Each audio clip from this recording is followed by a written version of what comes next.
Hey everybody, Economic Ninja here. Let's talk about UPS. Let's talk about the supply chain and what this strike, if it happens, may have as far as implications on the economy.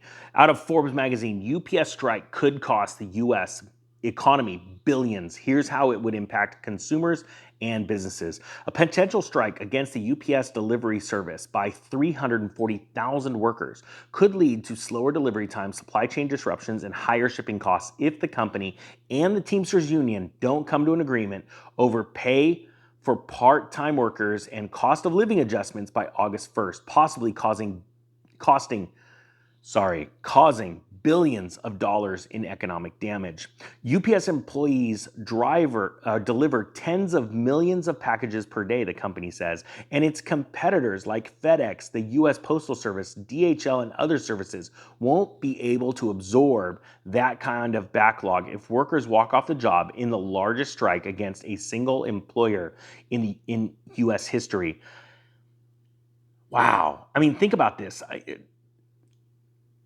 Workers walk off the job in the largest strike against a single employer in US history. This is big. If you work for UPS, please put down in the comment section what's going on behind the scenes, why you guys are doing this. I mean, I get it. I mean, you need higher pay. As a matter of fact, I've done stories before on UPS and how they've they ended up raising their prices and they never let that money actually trickle down into the companies that they pay. You know, UPS, a lot of people don't realize this, but UPS uses a lot of companies out there that run their own trucks. They run, a team of trucks. They paint them up like UPS, or they say we're working for UPS, and they pay them to deliver excess packages.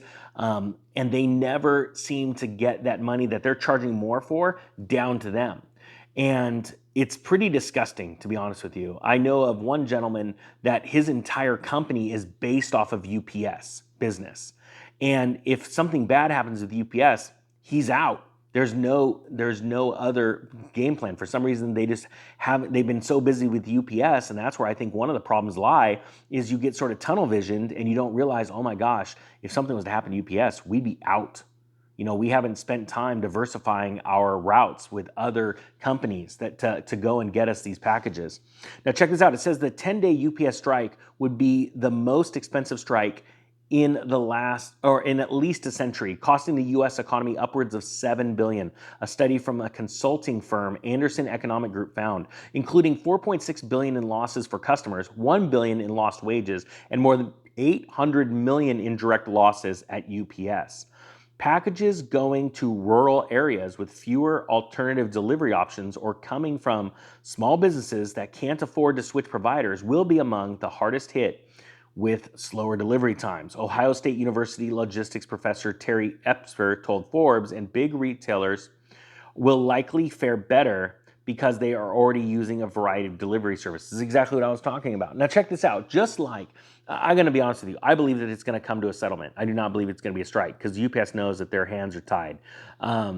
This is a big deal. And stories like this are only pointing to the fact how big of a deal it was. If they actually go through with this, the supply chain snarl will be immense. Now, I believe it's going to get settled. But let's say either way, it's going to get settled. A strike is going to definitely settle it, and it may get settled beforehand. But this is the outcome. Your cost for packages getting delivered will go up, and not just UPS. Think about it. UPS. This is akin to what happened in California with McDonald's, when all these burger flippers were sitting there going, "Hey, we want a living wage. We want like $20 an hour," and McDonald's fought it until they finally lost. And then guess what? The cost of your Big Mac went up. End of story, right? Well, as your Big Mac goes up, you know that Wendy's is sitting there going, and Burger King's going, well, wait a minute, if they're charging that much for a burger, we could get it up a little bit too. Now in California, all these other companies, obviously had to go by the same rules. But my point being is that like when a company like UPS has to raise its rates because it's forced to because of labor issues, and let's say there are other companies that may have been cheaper or they were more expensive, and now UPS is the same price, they might be able to go, you know what, we could bump our prices a little bit because who are they going to go to? And if our customer base dealt with a little bit higher prices last time, they're going to deal with it again. They're not going to get a choice in the matter. And that is the sad reality. In the end, this always comes down to it hits the consumer. Right now, it's affecting the workers.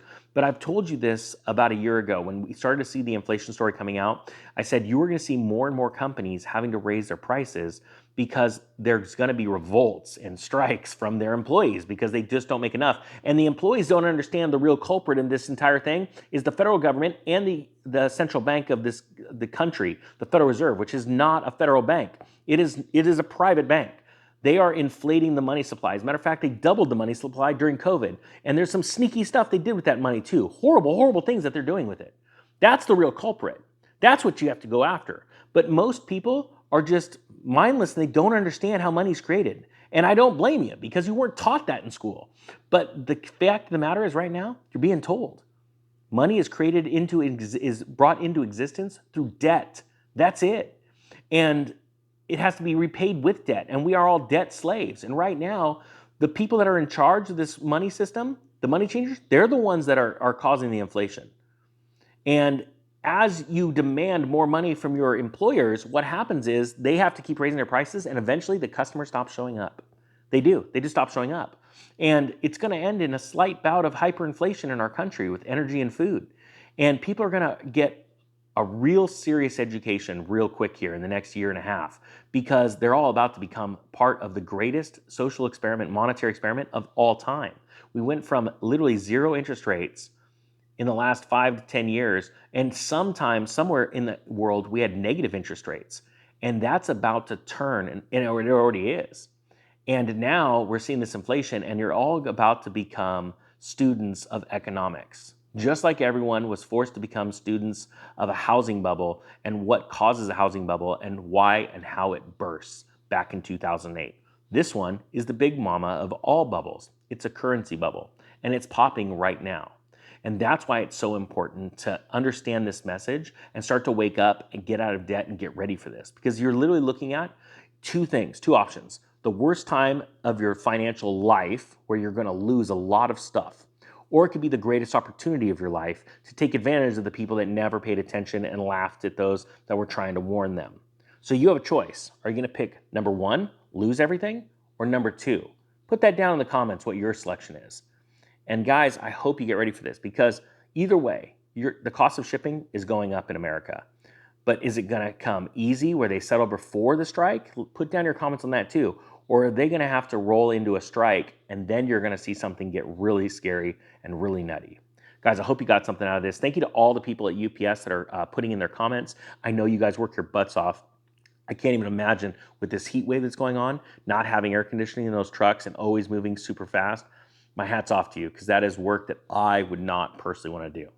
You guys have a great day. With that being said, the Economic Ninja is out.